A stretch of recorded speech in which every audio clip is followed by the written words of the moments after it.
She looked like a tomato. I look like a tomato when I come out of.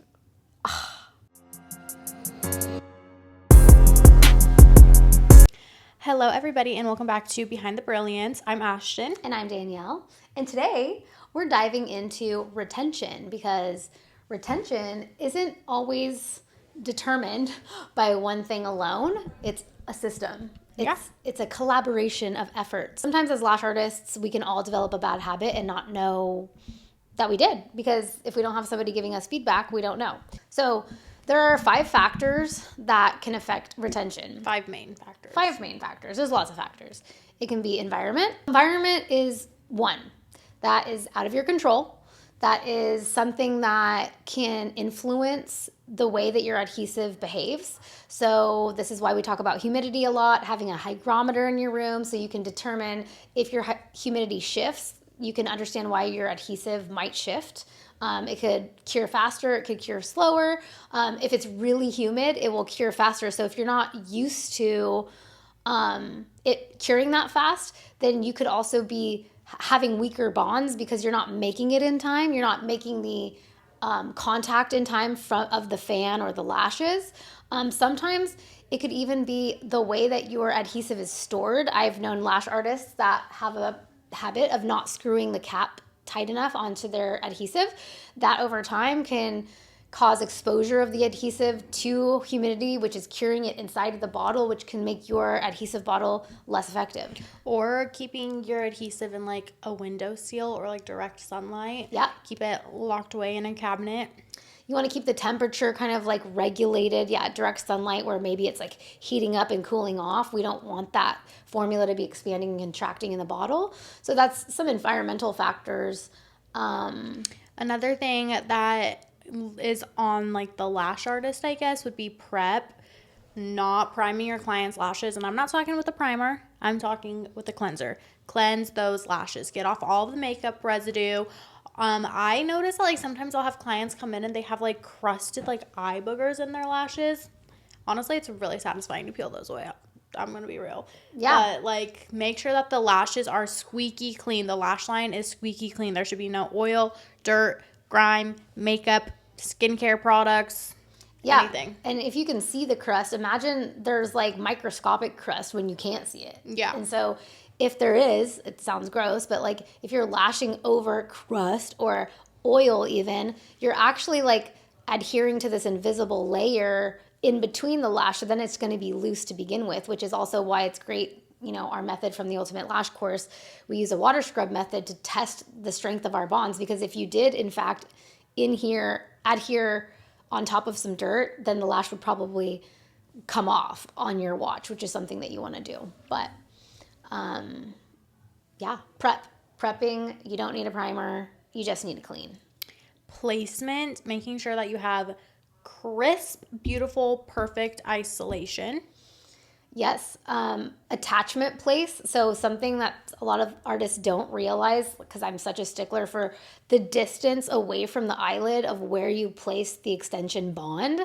So many artists adhere way too close to the eyelid, sometimes making contact with the eyelid, which can cause other issues, discomfort, allergic reactions, and whatnot. But as far as retention goes, that is kind of automatically lifted off of the eyelash because it's adhered to the skin. So that is poor placement.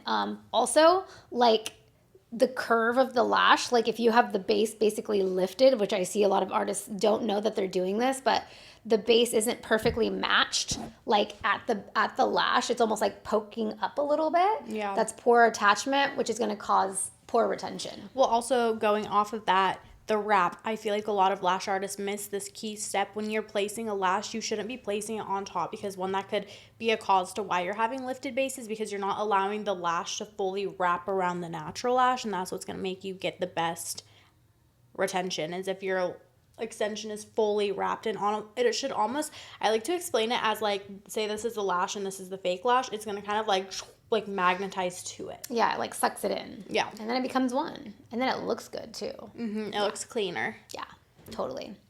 So that can lead us into our fourth, factor, product use. So your adhesive choice. There's qualities of adhesive out there, but it's also important, like we talked about earlier, storing it properly. Also, replacing it in a good amount of time. We do recommend replacing your adhesive every 4 weeks. Even if your bottle isn't empty, that doesn't mean it's still good. Sometimes using too many products, we're not big advocates of too many products. We think, less is more, especially around people's eyes, which is why we don't advocate necessarily for primers and what's the other one they use? Bonders, sealers and all those things. Like, you shouldn't need them. You need clean lashes and you need a good adhesive and a good technique, and you wouldn't need any of those other products. So sometimes I think that adding more products is maybe touching on that first layer of like literally having a layer of product in between the adhesive. And, again, what we already talked about this, but your product needs to match your humidity. So that's also why Brilliant has, if you do in fact live in a place where it's extremely high or extremely low all the time, you could try a low or high humidity version. But mostly understanding the difference and being able to change that if you need to, because you can also dehumidify if you need to, or you can humidify if you need to. So kind of controlling your environment, understanding your environment is super important to retention. Lash quality is also super important, making sure that you're using quality lash trays, because if they're like super heavy and silicone-y, right? Is that the right word? Synthetic-y? Sure. Synthetic-y? Yeah. Synthetic-y, silicone-y, it's not going to stick as well as like a good...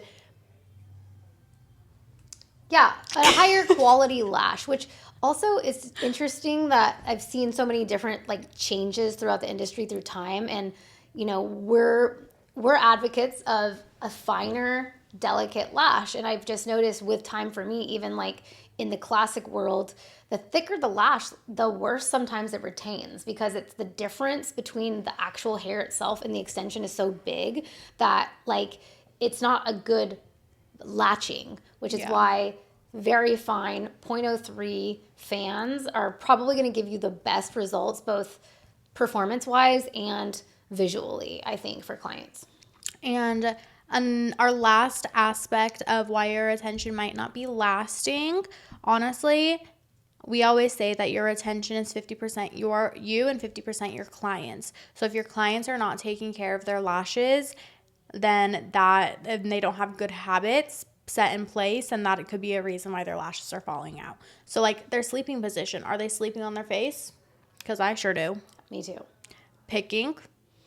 Do they pick their lashes? Do they touch their lashes? It doesn't even have to be picking. If they're sitting here like this with their lashes, automatically. Well, and that's why I constantly tell people, don't use your fingers ever.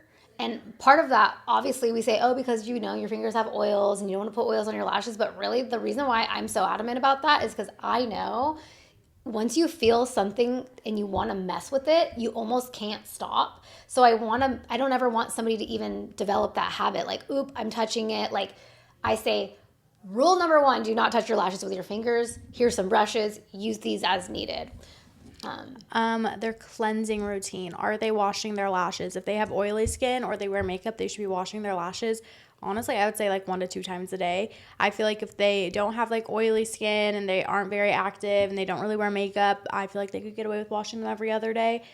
I don't wash mine at all. So, that kind of leads us into like gym, swimming, and sauna. If somebody is like super active, they go to hot Pilates, they go to the sauna, they do those kind of things, then it's probably their lashes are gonna fall out more. It's not the water in the sweat, it's what's in the sweat. So you're sweating out toxins. You might have product on your face that you're sweating or from your hair, and so when that sweat full of things gets on your lashes, it can compromise your bonds. I often tell clients that are sweaty, or if they're doing sweaty hot classes, to wear a headband, because sometimes that will help. Like, because I went to a hot yoga class this morning, and the first thing I thought was like, I need a headband, because we were like going upside down and I had water, like sweat dripping everywhere. So I felt like a headband at least catches that first wave of sweat. She looked like a tomato. I look like a tomato when I come out of. See these saving pictures of me that are supposed to be snaps and disappear. Swimming, going in like chlorine or salt water, it's it's supposed to be clean, but it's dirty. Like, it kind of messes. Although, I have a question about that. Yeah. I was once told by a lash artist, because I don't know how true this is, but so I went into the ocean, and all of a sudden, like that night, all like this entire corner of my lashes all fell out, but in one clump. And I said something to her, and she was like, "Oh yeah, like salt water can make your lashes like clump together." I was gonna say the opposite, actually. Usually chlorine and salt water, that's drying. It's not gonna really do anything to your lashes. If anything, salt water, which is also considered from tears because your tears are salty, they will cause your lashes to stick together as it dries and the salt like crystallizes. But as soon as you wash that off, it doesn't really compromise your bond at all. That might have just been an application fluke, and that was an area in your lashes that didn't retain. So like, wow, guys, you learn something new every But day. I've had clients that go on crazy trips to like Hawaii and jet ski and do all these things, and I'm like, oh my God, my lashes are like normal. Yeah. So that's, I think, another product issue, a placement issue. Yeah. You're not wrong that the ocean can be dirty or pools can be dirty, so we can't fully control all of the elements. It's like important to wash them afterwards. But yeah, I would keep a cleanser close by and wash them, and also not brush them while they're dirty. And we say this a lot. Also, if you cry and you have tears in your eyes, one of the worst things you can do after your tears dry is go and brush your lashes, because you'll get the salt will crystallize the lashes together and the brush will pull your lashes out. So it's good practice to wash your lashes after you cry, or don't brush them. Okay. And last but not least, another thing that we like to focus on is your client's skincare, because my like go-to, She's got Aquaphor all over her face. I have Aquaphor all over my face. My lashes are not going to hold well this time, but whenever we have like retention issues, I think both of us can like say this with all confidence. Our first thing is send me a picture of your skincare, because even if they're like, oh, like I don't have, like my skincare says oil free, the ingredients could still consist oils. Yeah. And what's your favorite saying? Your eyes are like tissue paper. It kind of just like absorbs all the oil. Yeah, that's kind of how I explain to clients. If you want to use a heavy cream, like I'm not trying to make people change their routines or whatnot. So I just kind of like have them visualize, stop at a reasonable distance away, knowing that it's going to actually like travel like tissue paper. Like if you put water on a tissue paper, it kind of travels. So like you don't have to go all the way to the lash line. You can quite literally stop outside of the orbital bone and still kind of get product there. I think this is probably something that we're rolling into, but it's, no, but it is one of those things that like, how do you address a client who expresses concern for the retention like right away? Like you lash them and the next day they go, oh, my lashes are falling out. Like, do you immediately take fault, or do you troubleshoot, which is what I do? Because I say, if you're a confident lash artist, you know your attachment's good, you know your products are great, then you kind of know it's not you. I automatically go to a client like asking him questions like, have you changed anything about your skincare? Like if it's a normal client, obviously if it's a new client, we're learning from the beginning, like tell me about your skincare routine, tell me about your sleeping routine. We have that in our intake form actually. Like I highly recommend that. Is I ask people before I even do their lashes, how do you sleep? How do you consider your hair growth cycle? Do you have a tendency to pick or pull your lashes? Like that is given to a client before we even see them, because I feel like in a way that kind of trains them too to understand that they're taking part in this. But I just wanted to use an example. I have a client that I've been seeing for years and years and years, and like one day between our appointments, just like all of her lashes fell out. Not all of them, but a ton. And I asked her if she used any new products, and she said no. But then 2 weeks later, she realized she did, whatever, that she was given a spray toner from her esthetician, and she'd been spraying this toner all over her face, and it was full of oil. Yeah, like setting sprays, and I've noticed a lot of setting sprays are the same way. They'll like ruin retention. You almost have to be careful, or like maybe like cover your eye a little bit for the setting spray. Yeah, I don't use setting spray. But yeah, anyway, I went off tangent, but just more so like how to troubleshoot, why it's so important is that the client takes a huge part in the overall retention. Yeah. So this is the most ignored retention factor is, placement. Placement is the most ignored. Yeah, I would say that like there are, artists are quick to blame the adhesive or or the client. I mean, I do say that it's the client's responsibility, but a lot of people are just not realizing that their placement is good. And I've trained plenty of people that I've revisited years later, and their placement isn't what I taught them, and their retention is failing. So I do think that's why we're big advocates for the water scrub method, because if you are placing your lashes and you're scrubbing the lashes with water throughout the appointment, if the lashes aren't coming off, then your retention is most likely going to be good. Yeah. But if they are coming off, it's because those bonds were weak, they weren't placed right, so you need to replace a lash. Yeah, and you should know that before the end of the appointment, so you would never have to deal with a client whose lashes fell off after they left. Due to you. Due to your responsibilities. So kind of hopping back into the troubleshooting of like a client saying, hey, my lashes all fell off. Where should you go? What should you do? Our first step is always, when were they done? Were they done yesterday? Were they done a week ago? Were they done 3 weeks ago? Because if a client is texting you a week and a half later after and they're like, hey, my lashes are falling off, that's normal. That's supposed to happen. But if they're texting you 24 hours later, then that's when we need to go into full FBI detective mode. Yeah. Got it? Yes. All right. Question number 2. Are the extensions falling off, or are your natural lashes coming off with it? Yeah. This is a big one, and I would honestly ask the client, like, do you see a natural lash attached to it? Because if there is a natural lash attached to it, 9 out of 10 times you're going through a shed cycle and your lashes are just kind of doing what they need to do. I will say that there is like a 1 out of 10 time, I don't know, 1/10 of a time, when like it is kind of the lash artist's fault if you're putting too like heavy of lashes on that they're breaking off. Yeah. I mean, it's hard to like fully just break lashes off without them rubbing. Yeah. But sometimes they could be going through a hormonal situation. Exactly. They could, something I saw, it's been years and years and years, but I had a client that was like doing Latisse, which is that like pharmaceutical grade lash growth serum. Oh. And she stopped it, didn't realize she was supposed to wean off, and like all of her lashes just shed out because they were just starting the cycle over at once. Yeah. So it's just, that's a good question. Is there a lash attached? Because there should always be a lash attached. Exactly. And if it is just an extension falling off, then that's going to go back to like, okay, my placement. Placement or products or, interference. Yes. Question number 3, is it one eye or both eyes? This is kind of like, this isn't going to give you every answer that you need, but say that it's like all the lashes on my left eye are coming off. Okay, well, do you sleep on your left side? Yes. Yeah. Okay. Yeah. Yeah. Yeah. Has anything changed?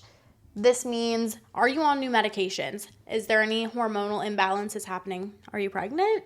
Skincare products? Did you change something? Did you go on vacation? I feel like I actually have like noticed that when my clients go to like high humidity places like Florida or Hawaii, they will have, I wouldn't say that they all come off, but they have like worse retention than if they're just home. It could be because they're not taking care of their lashes while they're on vacation, or if it is the humidity, the sweat. It might be the sweat, because I don't think humidity itself will affect, and people have asked me this too, because they're wondering like, should I use a high humidity adhesive? Like, should I ask my lash artist to use high humidity because I'm going to Florida? And it's like, no, that only matters during the time of the curing. But being in the high humidity, because again, water is actually the friend. Water doesn't, but sweating, maybe using more sunscreen, sweating the sunscreen into their lashes. Yeah. So that's probably why people who are on vacation could be tough on their lashes. Also, another thing, stress. There's a lot of people who like your lashes are just like your hair on your body. So if why is our camera going off? It's just like dim. I think it's battery saving. It's still on. If your lashes are similar to your hair. Some people, when they're stressed, they lose hair. Your lashes are also, you're going to lose your lashes too. Yeah. So that's another thing. And then also, I like to ask for a picture of what their lashes look like with them like looking upward, so that I can see like how many lashes are actually falling out, because clients will say everything fell off when actually 60% of their lashes are still there, and it's time for their fill next week anyways. Yeah. So documentation, you can never go wrong with seeing some documentation. For sure. Sum it up, retention is not always fixed by buying a new adhesive. Unless you're not using Brilliant, then probably you should fix that, and you should probably buy Black Magic. Most retention problems aren't caused by humidity.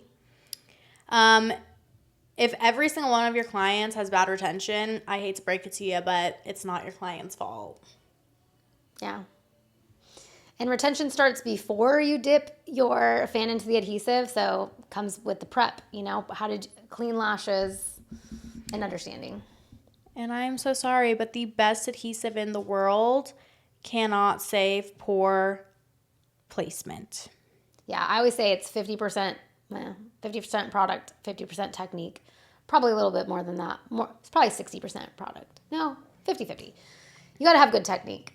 You could probably have crappy products and a good technique and still do better than the other way around. If you can do one thing to improve your retention tomorrow, what would it be? Your placement, your prep, your products, your client education, or your environment? Is there something that you can improve in your space? Also, I would like to point out that there are going to be some clients who just like don't have the best retention in the world. Yeah. That's normal, honestly. I don't want you guys to like think that if you do have one client, you've tried everything, you know that what skincare they're using. Sometimes it just be like that. I have a client who's like that. Like it kind of just there is a factor, but then again, this was a thought I thought of earlier when you were joking about not cleaning your lashes, because she definitely does. Why would me? Didn't you say I don't wash my lashes? You joked. Whatever. Anyway, that's not my point. Some clients will have an extreme increase of their retention by just cleansing a second time, because there are clients that have a very, very interesting. It's like not only are they oily, but all of our oils kind of are composed of different things. It's weird. I've had clients who had very poor retention, cleansing once a day. They increased to 2 times a day, and everything changed. So it does matter how much you cleanse. Well, I hope this helped you with any of your retention questions. If you still have retention questions and you need our help, like talking to a client, yeah, let us know. DM us. We're always here for you. And I think that's all we have for you guys. We will see you next time. Like, comment, and subscribe. Bye.